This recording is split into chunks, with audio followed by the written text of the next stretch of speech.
우리가 이제 국민학교, 지금의 초등학교를 다닐 때 교과서 말고 전과가 있고 또 수련장이 있었는데요. 이제 교수님은 중론은 중간 논리를 익히는 연습 문제집이다. 수련장이라고 그럼요. 하셨죠? 예, 예, 예. 그 전과 하면은 이제 어떤 교과목의 개론적인 얘기, 뭐 역사든지 이런 거 쭉 이제 설명해 놓은 겁니다. 요약해가지고서 요점 정리든지. 근데 수련장은 나중에 이제 우리가 공부한 다음에 시험 보거든요. 그래서 이 문제집이에요. 다 문제만 있습니다. 문답풀이. 근데 중간학교 문답풀이에요. 계속 문제집입니다. 그래서 어떤 그 지식을 주입하는 게 아니고요. 훈련시키는 책이에요. 중간학은요. 그러니까 인도의 전통 그런 사상 서적을 이제 저술할 때 똑같은 패턴이 있습니다. 패턴. 그러니까 3단계예요. 뭐냐면은 먼저 어떤 사상, 뭐 불교도 마찬가지고 불교 아비달마 구사론이든지 아니면 유식학에 관한 거든지 아니면 외도일 경우에도요. 뭐 논리학에 관한 거든지 그러니까 자기의 사상을 경전으로 만들었을 때 이때 먼저 이제 이 자기 사상에서 중요한 개념들을 열거를 먼저 합니다. 그러니까 쭉 나열을 해요. 뭐 예를 들어 색, 수, 상, 행식, 오온 이렇게 설명합니다. 그러니까 열거합니다. 이게 열거고요. 이걸 범으로 우대시아 이렇게 하는데 열거한 다음에 그 열거한 중요한 개념들의 의미가 뭔지 정의를 내려요. definition. 그래서 이제 색은 뭐다, 수는 뭐다, 상은 뭐다 이렇게 내립니다. 그 다음에 이제 이 정의가 왜 타당한지를 갖다가 문답 형식을 통해서 검토를 해요. 그래서 내가 내린 정의가 옳다 이렇게 이걸 갖다 뭐라 부르냐면은 그 검토 혹은 빠릭샤. 범어로 빠릭샤. 그러니까 우대샤, 락샤나 빠릭샤인데 번역하면은 열거, 정의, 검토 이렇게 됩니다. 그래서 인도의 모든 사상서가 3단계로 작성되어 있는데 중간학은요 앞에 2개가 없어요. 검토만 있어요. 그러니까 앞에 2개가 가끔 있는데 이것은 다 뭐예요? 외도든지 상대방 거예요. 아하. 이걸 갖고 와서 다 논파시켜 버립니다. 어떻게? 문답을 통해 가지고요. 문답을 통해서. 그러니까 중론의 각 장의 제목이 이제 먼저 중간학 말씀드릴 때 그러니까 관, 인연품, 관, 거래품도 있다 말씀드렸는데 이 관자의 범어 언어가 빠릭샤예요. 검토입니다. 검토 똑같아요. 그래서 이제 그 관, 인연품, 인연에 대한 관찰이라고 번역하지만은 범어 언어는 인연에 대한 검토, 그러니까 문답을 통한 논리적 검토 이렇게 됩니다. 그러니까 인연, 다시 말해 연기, 이게 실제 하는지, 그걸 말로 표현한 연기법이 맞는 건지 이걸 검토하는 게 그러니까 제1장 내용이에요. 그래서 중론은 약간 특이한 게 다른 논서들은 전부 다 자기들 세계관이 있고 거기에 대해서 데피니션을 내리고 그다음에 문답을 통해서 왜 타당한지 검토하는데 중론은 그냥 오직 검토뿐이에요. 다시 말해 파사 현정만 합니다. 파사. 이게 논파만 해버려, 논파만. 그래서 이제 이 중론의 이제 전체가 아주 불교 여러 가지 사상서 중에는 진짜 그 위상이 독특하고 방식이 독특합니다. 그러니까요. 그래서 제가 이제 여기는 아주 유일한 연습 문제집이다. 이렇게 제가 그러니까 당하는 사람 입장에서는 진짜 열이 솟구치는. 그러니까 그러니까 당신 주장은 뭐란 말이야. 이렇게 공격할 거리가 있어야 되는데 그냥 깨기만 합니다. 그래서 그 공격 많이 받았어요. 논의가. 그러니까 마이딴티까. 니들은 왜 공격만 하지? 니들 주장이 없냐고 했더니 우리는 그게 우리의 역할이다. 그게 인도 옛날 고대 논서에 계속 토론이 나옵니다. 네, 그러니까. 네. 아니, 내가 뭐가 있어야, 당신 주장이 있어야 나도 깰 거 아니야. 근데. 그게 이제 실제는 부처님의 고신멸도의 고멸과 똑같아요. 열반이 무슨 뭘 제시하는 게 아니에요. 그러니까 고통만 없으면 돼요. 맞아. 그러니까 고통이 없는데 원래는 있다고 착각하니까 제거해주면 그냥 끝입니다. 그래서 무슨 묘한 경지가 돼가지고 그 즐거움을 누리고 이거 아니에요. 그러니까 모든 사람은 뭐 깨달음을 얻고 행복을 얻고 대각을 얻고 뭘 얻고 하는데 환자신께서 무소득. 얻을 것이 없다 그래버리니까 이게 황당. 맞습니다. 평생을 내가 얻으려고 지금 하는데 얻을 것이 없어? 그게 이제 무소득의 열반입니다. 무득의. 그렇습니다. 그러니까 우리 김석주 교수님께서 집중적으로 연구하신 성랑법사께서 무득. 그렇죠. 어디에도 의지하지 않고. 그러니까 이제 어떤 것도 포착하지 않는. 그러니까 얻지 않는. 그게 어떤 핵심이죠. 핵심이. 네, 그렇습니다. 그 이제 서양의 논리학과 중간의 반논리학 체계는 어떻게 다릅니까? 학원 서양 논리학 체계, 이제 제가 중간학을 설명하기 위해서 뭐 개념, 판단, 추론, 이제 이건 서양 논리학 체계예요. 그러니까 용수 스님께서 뭐 개념, 판단, 추론해 갖고 설명 안 합니다. 근데 제가 중론 연수 문제집을 쭉 보다 보니까 개념을 논파하는 그런 구절도 있고 판단을 논파하는 것도 있고 추론을 논파하는 장도 있어요. 그래서 제가 재조직한 겁니다.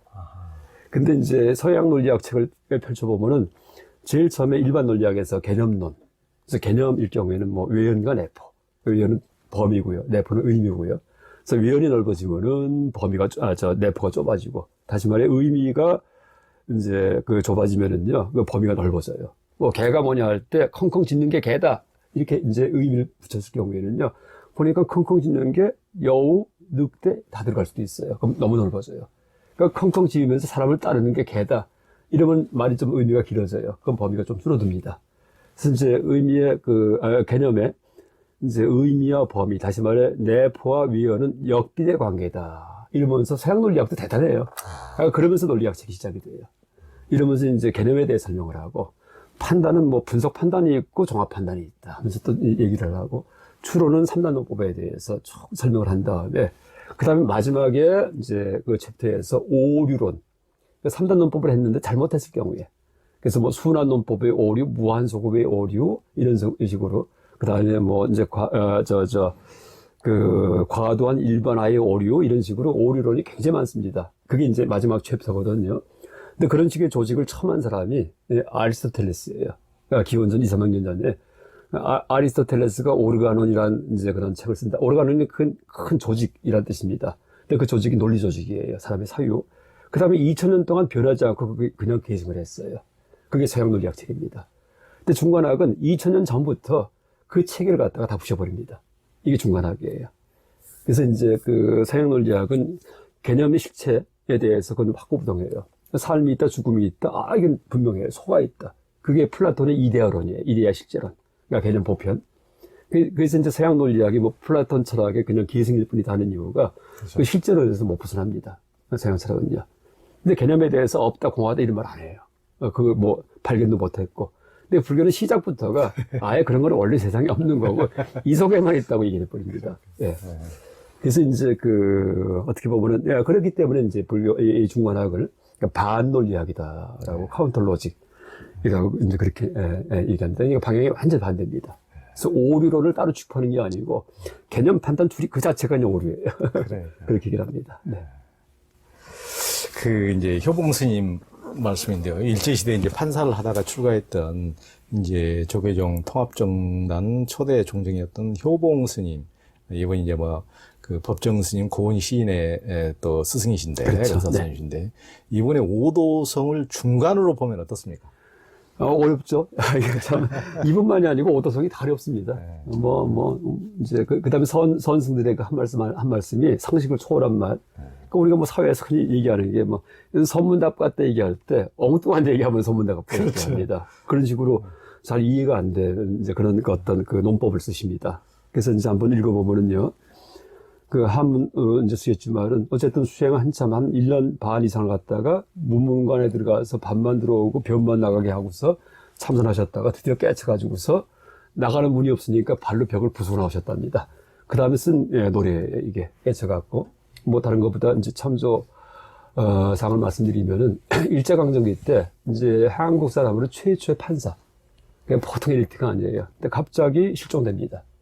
근데 나중에 알고 보니까 이제 이분이 뭐 사형선고를 잘못 내렸나? 아니면 사형선고 내린 다음에 인간이 인간을 죽일 수 있나? 하여간 그런 범민에 빠져갖고 그냥 이제 가출했는데 가족도 안 알리고서 몇 년간을 엿장수 하시면서 그냥 전혀 티를 안 내고서 있다가 금강산 유점사에 출가하셔가지고서 이제 스님이 되십니다. 근데 그때 벌써 이제 어디서 왔나 했더니 한 바퀴 뺑 이렇게 서문답 같이 이제 그 방을 돌았답니다. 그랬더니, 이게 큰 인물이구나. 하고서 인정받았답니다. 근데 이분이 이제 그때 출가하신 다음에 선방, 혼자 문문관, 그러니까 나가는 문이 없는 데 들어가셔갖고 깨치고 나와서 부른 노래가 바로 이렇게 됩니다. 읽어보면은, 바다 밑 제비집에 사슴이 알을 품고, 어불성설입니다. 어불성설. 바다 밑에 제비가 집을 졌어요. 말이 안 되는데. 그렇죠. 근데 알을 품었는데 또 사슴이 또 내려왔어요. 보니까는 무슨, 잠수복도 안 입을 텐데. 그 다음에 타는 물속 거미집에 불이 타면은 거미줄 그냥 녹아버리는데 물고기가 차를 다리네. 물고기가 차를 끓이고 있어요. 엉망진창. 이게 말이야 뭐야 그러면서 말이야 막걸리야 그러죠 보통. 예, 그러니까 이 집안 소식을 뉘라서 알자. 근데 이 집안 소식 보셨다는 얘기예요. 그 다음에 흰구름은 서쪽으로 다른 동쪽으로 이렇게 돼 있습니다. 달이 원래 동에서 서로 가는 건데 거꾸로 갑니다. 완전 뒤집힌 거예요. 흰구름하고 이제 거꾸로 뒤집힙니다. 그러니까 전도된 모습이에요. 그 전까지는 세상이 확실한 줄 알았는데 세상이 전도되어 있고 이게 확실하다는 뜻입니다. 그래서 이제 이 개성의 이제 이런 노래의 의미에 대해서는요. 그러니까 중관학 가지고서 이제 중관학이든지 화음이든지 간에 모든 개념에 세상이 실제하지 않는다는 거. 이거를 한번 쭉 경험한 다음에 이제 내가 한번 훈련한 다음에 그럼 다 무너지거든요. 그러면서 언어가 무너진 경지구나 하는 이게 실제 이 외부 세계의 그런 모습이구나 하고 알 수 있습니다. 먼저 제가 승조 조론 얘기할 때 조론의 조론보다도 승조보다도 승랑승조 사상 얘기할 때 그러니까 제일 끝에 가서 만나는 게 상직의 실상론 얘기했어요. 실상. 그러니까 실상이 참된 모습이에요. 세상에. 이땐 상직이에요. 상직.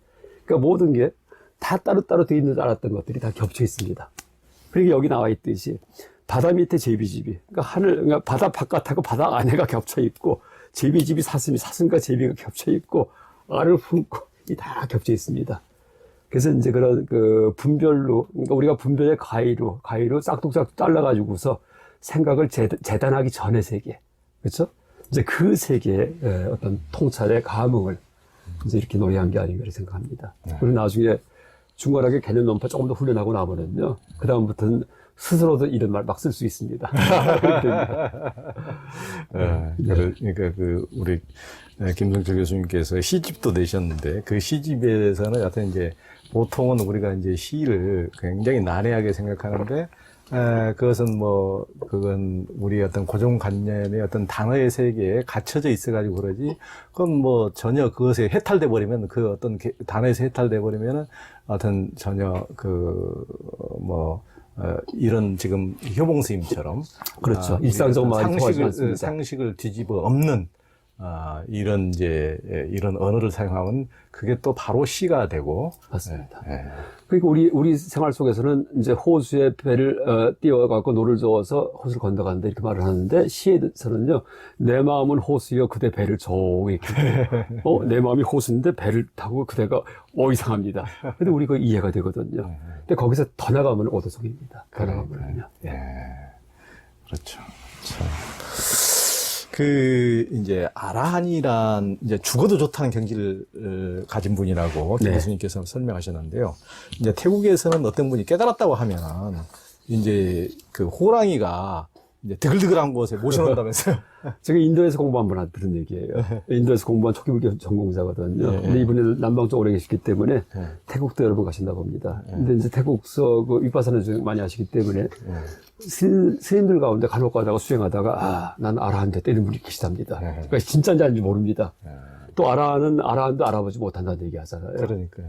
그러니까 이제 이때 어른 스님들이 이거 확인할 수가 없거든요. 저분 오셔다가 호랑이 있는 정글 속에다가 이제 밤에 모셔놓는답니다. 그런데 무서워서 도망가면 이 호랑이 잡아먹힙니다. 이제 와서는. 그러니까 무서워서 도망가면은 아라한이 아니고요. 그냥 잡아먹히면 아라한이랍니다. 이것도 선 같은 거예요. 이거 그렇죠. 말하자면은요. 그렇죠. 그래서 이제 이렇게 원래는 깨달았다고 할 때 남한테 말하지 못하게 돼 있습니다. 그렇죠. 그러니까 물론 깨닫지 못했는데 깨달았다고 하는 것도 그게 망어죄에 들어가요. 엄청, 그렇죠. 근데 망어죄 조항에 보면은요, 상세한 해설 중에 보면 어떤 말이 있냐면, 깨달았다고 하더라도, 아란이 됐다 하더라도 남에게 발설하지 말지언데, 그런 말이 있어요. 그러니까 이 불교 수행할 때 자기 체험을 얘기하지 말라는 얘기예요. 남에게 무의미하기 때문에. 무슨 사람한테 점검받든지, 이건 또 다른 문제입니다. 근데 이제, 왜냐하면 그런 체험을 얘기한다는 얘기는요, 뭐예요? 뭔가 이익과 이제 그런 이득을 위한 다른 목적이 있다는 얘기, 정경받기 위해서. 그렇죠. 그 다음에 깨달았다는 얘기 하지 말라는 얘기가, 깨달았다고 하니까 시주가 막 쏟아져 들어온답니다. 아라한테 시주할 경우는 복이 많기 때문에. 그렇죠. 그러니까 이제 내가 깨닫지 못했는데, 내 아란이다 해가지고서, 어리숙한 어떤 분들, 이런 분들을 갖다가 현혹할 수도 있습니다. 그래서 이제 혹시 서로 깨달았다 하더라도, 그걸 발설하지 않는 게, 그게 사실 옳습니다.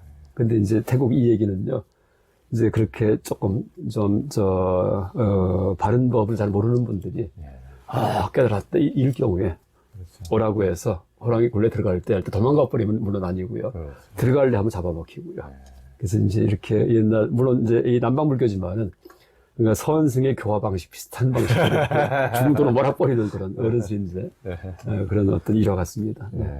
어디 가나, 하여튼 이제 그런, 꼭 남방불교, 북방불교 할 것 없이 어떤 식으로 자기를 내세우고 뭐 그런 식으로 막 현혹시키고 그런 끊임없이 그런 사이비성이 있는 사람 동서남북을 막론하고 언제든지 나오게 마련이죠. 그럼요. 나오게 마련이고. 꼭 불교만이 아니고 뭐 그렇죠. 어떤 종교든지 어느 그래서 종교에서도 종교 체험은 사실 남에게 얘기하는 게 그렇죠. 사실되기 쉽습니다. 대부분이 자기가 간직해야지. 99%가 이제 어떻게 보면 이제 삿된 거고, 그 이제 뭐 우리 이제 유가나 도덕경 이런 데도 나오지만은 사람의 어떤 그런 그 성자적인 자질을 보고 그것을 평가를 하는 것이지, 그것을 그러니까 뭐 그 덕행을 보고 이제 덕으로서 그것을 경지를 파악하는 것이, 자기가 뭘 어쨌다고 떠든다고 해서 그것을 그럼요. 할 수는 없는 거 아닙니까? 그럼 깨달았으면 깨달았다는 얘기 안 하더라도요. 네, 그렇죠. 반드시 이득을 주게 돼 있고 주변을 그렇죠. 갖다가. 근데 그걸 못하다 티를 내고서 이럴 필요도 없는 거고 무의미한. 그러니까. 이제 그래서 우리가 그 자체가 웃기는 거죠. 그 일정에서 보면 부처님 가르침이 진짜 깊이 아주 진짜 깊이 얘기하십니다. 일정의 그 제가 가르침 보면은요. 그렇습니다. 그러니까 그 여튼 그 무서운 데를 가고, 예전에 이제 고승들 보면은 호랑이에 이렇게 보살핌을 받는 얘기들이 특히 많거든요. 하여튼 그렇죠. 호랑이란 말씀 말씀. 같은 경우도 네, 뭐 맞습니다. 차로스님 같은 경우도 뭐 금호산에서 그 이제 있었더니 뜨뜻하게 호랑이가 이렇게 외호하더라, 이제 이런 맞습니다. 이제 비슷한 설화 비슷한 이런 이 동현장자도 호랑이 항상 외워했다. 항상 그런 게 많이 있더라고요. 근데 저는 저기 깊은 산속의 동굴에서 동굴 속에서 일주일간 지내보니까 엄청 무섭더라고요. 혹시 알아하니 아니면 집에서도 무서운데. 집에서는 혹시 부인이 무서운 거 아니야? 당연히 그건 당연해요. 그거는 뭐 물어볼 필요도 없습니다. 호랑이의 사람도 무섭습니다. 사람이 더 무섭죠. 사람이 더 무섭죠. 얼굴 빨개졌어요? 그 이제 통상 선불교에서 깨달음을 얻는 것을 생사를 해탈했다, 생사에서 벗어났다, 이제 생사이려다, 이런 얘기를 하는데, 즉 삶과 죽음이 둘이 아님을 깨달았다고 하는데, 중간의 논리로는 삶과 죽음을 어떻게 풀이합니까? 뭐 전에 한번 대담 썰피자도 이제 얘기한 적이 있긴 있지만은 삶과 죽음도 그냥 우리 머릿속에 떠오른 개념이에요. 개념. 그래서 이제 그걸 갖다가 실제 있는 거로다 우리가 더 쉬웁니다. 세상에 대해서. 나는 살아있다. 언제가 죽을 것이다. 이건 더 쉬운 거예요. 그러니까 더 쉬웠다는 얘기는 세상에 실제 그게 있다고 생각하는 거예요. 그러니까 삶과 죽음에 대해서도 한번 점검합니다. 나는 살아있는데 죽으면 어떡하지 하고서 해결방을 찾으려고 노력하는 게 아니고, 나는 살아있는데 죽으면 어떡하지라는 그런 생각이 옳은 건지를 갖다가 검토하는 게 중간학의 방식입니다. 그럼 실제 내가 살아있는가? 또 실제 나한테 죽음이 있는가? 한번 검토해 본다는 얘기입니다. 그 선의용어로는 회광반조, 빛을 돌려가지고서 나를 비추는 거예요. 그러니까 삶과 죽음이 있는데 죽으면 어떡하지? 이게 아니고요. 죽으면 어떻게 할 것인가 찾는 게 아니고, 삶과 죽음에 대한 그런 번민이 옳은가 하고선 자기 검토합니다. 입각점에 대해서. 근데 이제 검토해 보니까 우리가 이제 살았다 죽었다 생각하는 게, 그러니까 왜 죽음이 있냐면은, 그러니까 왜 죽음이 있는가 따져보니까 뭐 결론은 간단해요. 살았기 때문에, 태어났기 때문에, 삶이 있기 때문에. 근데 그 결론은 뭐 제 얘기가 아니고 석가모니 부처님의 발견이에요. 그러니까 12연기의 제일 마지막에 왜 늙어 죽는가? 탄생했기 때문에, 생이 있기 때문에, 이거 발견하십니다. 그래서 그게 정확한 답이에요. 그러니까 왜 죽음이 있는가 할 때, 뭐 다른 답은 아무리 얘기해봤자 다 좀 다릅니다. 근데 이제 태어났으니까 죽었다? 너무나 뻔한 얘기 같은데 그게 가장 정답입니다. 근데 이제 보니까 그 죽음은 없어져요. 우리가 흔히 이제 그렇게 생각합니다. 또 하나, 내가 태어났다는 얘기는 뭐냐면은요, 원래 전에 없었는데 근데 내가 생긴 거예요. 그러니까 이제 내가 태어나기 전에는 없었고 죽으면은 없어질 텐데, 그냥 솔직한 얘기에 무슨 전생, 현생, 내생을 보고 이런 얘기 하지 말고요. 솔직한 얘기에 전생 하나 기억 안 나고 내생도 전혀 모르겠어요. 그러니까 보니까는 내 친구들 다 죽은 사람 많은데 없어졌어요. 그건 무예요. 그다음 나도 그렇게 무가 될 것 같아요. 그 탄생전도 무였어요. 전혀 기억도 안 나요. 그죠? 그 탄생전을 기억난다는 사람이 있는데 뭐 믿을 수가 없습니다. 어쨌든 간에 내가 정직하게 이제 탄생전은 무였고 죽음은 무다. 근데 지금은 그렇지 않기 때문에 유다 이러고 삽니다. 그래서 내가 살아있다 이렇게 생각을 해요. 근데 이제 그렇게 생각을 할 수 있어요. 생각 속에서. 생각 속에서는 탄생 전에 없었다 생각할 수 있어요. 마치 뭐 뜨거운 불 생각할 수 있듯이. 그래도 불에 대지는 않습니다. 뜨거운 불을 생각할 때 불에 대지 않듯이 탄생 전에 없음은요, 실제 없음이 아니에요. 생각 속의 없음이지. 그 다음에 죽음 후의 없음도요, 실제 없음이 아닙니다. 생각 속의 없음입니다. 그러니까 지금 있음이라고 생각하는 것도 생각 속의 있음이지, 실제 있음이 아니라는 얘기예요. 내가 탄생 전에 없음을 이제 마치 뜨거운 불 만지듯이 실제 체험을 하고, 죽음 후의 없음을 실제 체험을 하면은요, 지금 있음도 실제 체험일 거예요. 근데 탄생 전에 없음을 체험한 적이 없고, 죽음 후의 없음도 체험할 수가 없기 때문에 지금 있음도 체험한다고 말을 붙이지 못합니다. 그래서 지금 이 순간이 삶의 체험 현장이 아니라는 얘기입니다. 옛날 TV 프로가 하는데. 그래서 우리가 이제 살았다 할 것도 없다. 그래서 여기에 대해서 살았다 말 붙이는 거, 이게 이제 그냥 생각 속에서 붙이는 거지. 마치 눈이 있다, 눈이 삶을 본다. 이렇게 생각하는 것처럼. 근데 실제와는 무관하다라고 얘기할 수 있습니다. 근데 이게 우리의 생각 굴려가지고서 조금만 더, 한 걸음만 더 깊이 들어가면은요, 그러면 이제 발견할 수 있는 이제 그런 통찰이다. 이렇게 얘기할 수 있겠습니다. 그러니까 과거, 현재, 미래 이 삼생이 오직 지금 이 생각으로 만들어낸 이 찰나 시간에. 그런 모든 게 다. 예, 그렇습니다. 삶과 죽음, 뭐 과거, 현재, 미래 다. 그렇죠. 네. 그것도 이제 각자 자기 생각이, 개인 생각이요. 그러니까. 네, 그렇습니다. 네. 그럼 뭐 실상하고는 관계없는 거죠. 그렇죠. 그러면 이제 실상이 뭐냐 할 때, 그 답은 공성, 이렇게 돼요. 그렇죠. 생각이 안 들어갑니다. 그렇죠. 그게 연기이기 때문에, 예. 공성. 예. 다 무너집니다. 예. 그 이제 김 교수님은 이제 치과 의사를 한 이과 출신이어서 네. 현대 의학이나 과학을 이용해서 이제 불교를 쉽게 설명해 주시는데, 재행무상, 즉 영원한 것은 아무것도 없다는 그 재행무상으로 삶과 죽음을 분석해 보면 어떻습니까? 저도 이제 이걸 일부러 찾은 건 아니고, 누구한테 이제, 치과 계통 강의 듣다가 알게 된 거예요. 그러니까 교정 전문하는 의사한테. 그러니까 교정 강의 제가 좀 들은 적이 있는데, 옛날에. 근데 이제 치아 교정할 때요, 교정이 가능한 이유가 계속 세포가 새롭게 생기기 때문이에요. 그래서 이제 여기다가 힘을 주면은 뼈가 이렇게 밀려 들어갑니다. 그러면서 안쪽에는 뼈는 다 녹아 없어지고, 새로운 뼈 세포가 자꾸 생겨가지고서, 이제 치아 이동이 되는 거거든요. 아하. 왜냐하면 이제 지금 어디에 치과 교정 뭐 이렇게 하는 게 그 원리군요. 그렇죠. 못을 박아놓고서 우리가 이렇게 이제 못을 갖다 밀어버리면은 여기는 빈 공간이 생기고 여기는 압박이 될 거 아니에요. 그런데 생체에서는 그게 아니고요. 빈 공간은 새로운 뼈가 생성이 되고 그다음에 압박이 돼서 눌리는 게 아니고 이게 죽어 없어집니다. 예.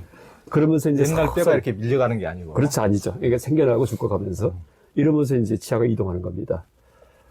또 하나 이제 교정력이 이제 사람들 중에서 가끔 가다가 앞니가 이렇게 튀어나온 사람들이 있어요. 그러면 그 입술작용이에요, 입술.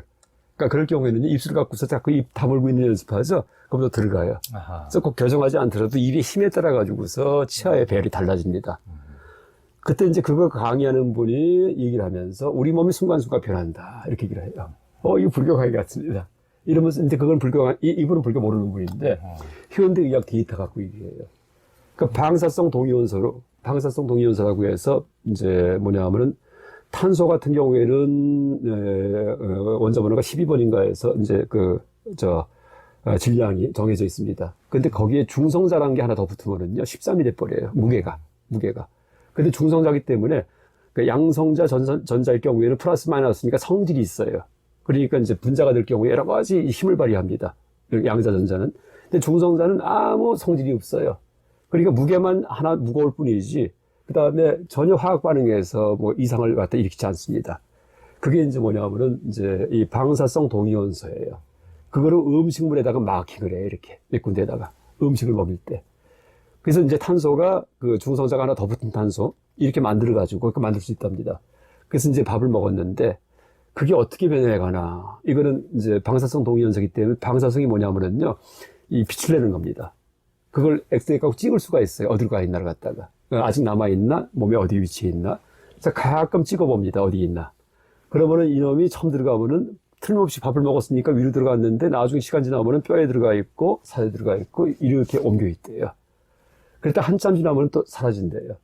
그래서 이제 그 뼈에 고착이 되고 근육에 고착이 됐다가 뼈에서 사라지고 근육에 사라지는 시간들, 이 타임을 재보니까 다 달라요.